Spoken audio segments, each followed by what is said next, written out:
Então, gente, como o nosso capítulo do livro, a gente deu uma paradinha agora na história da arte, a gente vai voltar pro livro e o livro está falando sobre arte popular.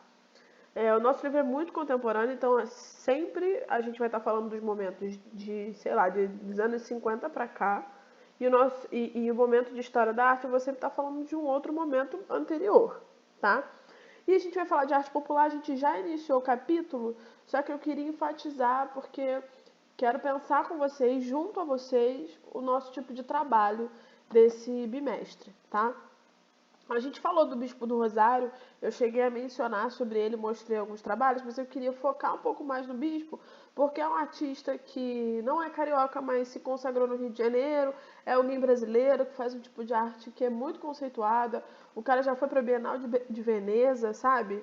É super bem visto lá fora o trabalho dele. Então vamos lá, o Arthur Bispo do Rosário, na verdade, ele nasceu em Sergipe, mas ele veio para cá, para o Rio de Janeiro, em 89. Ele é um artista visual, ele se destacou por ter se desenvolvido com objetos do cotidiano dele, né? Já que ele viveu a vida inteira internado. E aí uma produção de artes visuais reconhecida nacional e internacionalmente. Em 1925 ele se mudou para o Rio de Janeiro e ele trabalha na Maria e na Companhia de Eletricidade da Light. Depois de um delírio, a galera da Marinha manda ele, não, do mosteiro, manda ele para um hospital de alienados na Praia Vermelha. É assim que se chamava na época, mas acredito eu que seja o Pinel, que é um, que é um lugar, seria chamado de sanatório, né? E aí ele é diagnosticado esquizofrênico paranoico. Ele é internado na colônia Juliano Moreira, que é no bairro de Jacarepaguá. Tá? Ainda existe lá, ainda serve para muitas pessoas serem ajudadas lá. Os trabalhos do bispo, eles normalmente a gente chama de assemblagem, mas à frente eu vou falar o que, que é. Eles variam entre junções de objetos e bordados. Nas obras do primeiro tipo que eu vou mostrar para vocês, geralmente ele usa itens do cotidiano da colônia, tipo caneca de alumínio, botões, colheres, madeira, chapéu, caixa de fruta, garrafa, materiais comprados e de que algumas pessoas davam. Como eu falei para vocês, a galera de dentro, inclusive do sanatório que ele vivia, né, da casa, a galera que trabalhava juntava as coisas, não jogava fora e dava para ele produzir, né? Ele tinha um respaldo bem legal. Esse eu já mostrei para vocês. Esses dois aqui, ó, um só de colheres e um com as coisas do cotidiano, tem cafeteira, tem pá, tem um monte de coisa usada na cozinha, né? Olha, de caneca, de tênis. As pessoas compravam também e davam para ele.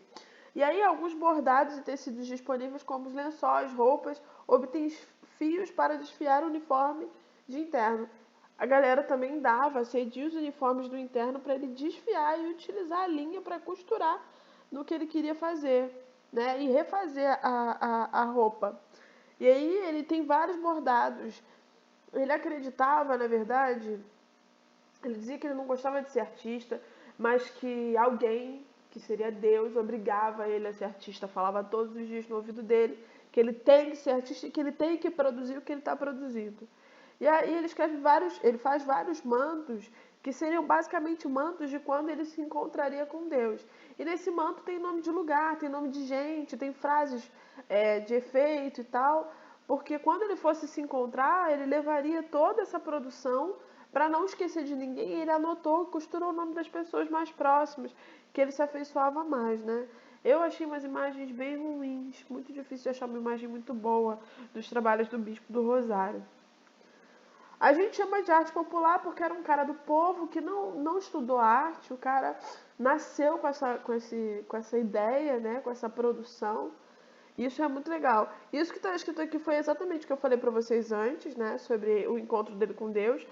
Também faz estandartes, fardões, faixas de mis, fichário, entre outros, nos quais borda desenhos, nomes de pessoas e lugares, além de frases referentes a notícias do jornal ou episódios bíblicos, reunindo-os em uma espécie de cartografia.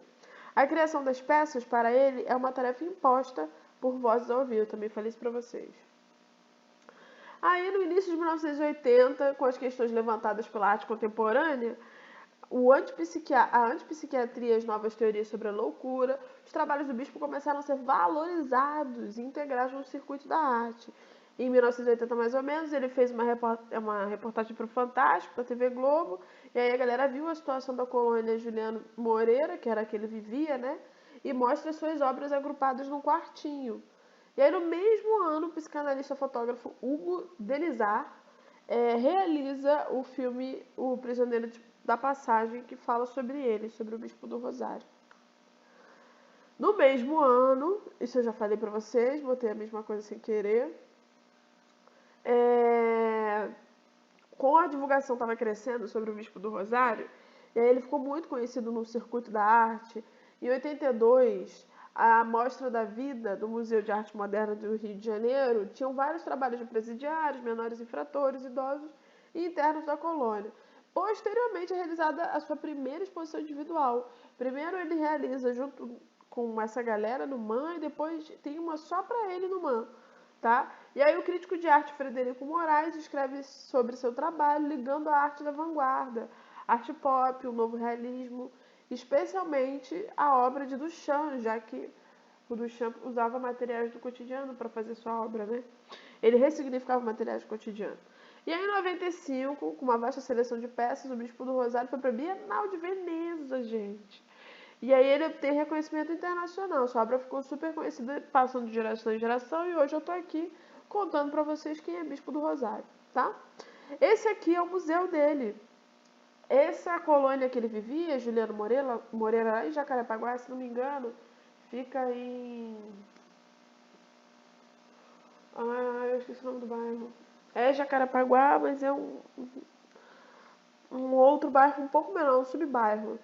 E aí eles fizeram um museu do Bispo do Rosário dentro da colônia Juliano Moreira. Aqui eu coloquei, caso alguém queira entrar, olhar, para ter ideias também do nosso futuro trabalho, eu coloquei o site, tá? E aqui tem vários outros trabalhos dele. Olha, eu sou de chinelo. Como é que eu devo fazer um muro no fundo da minha casa?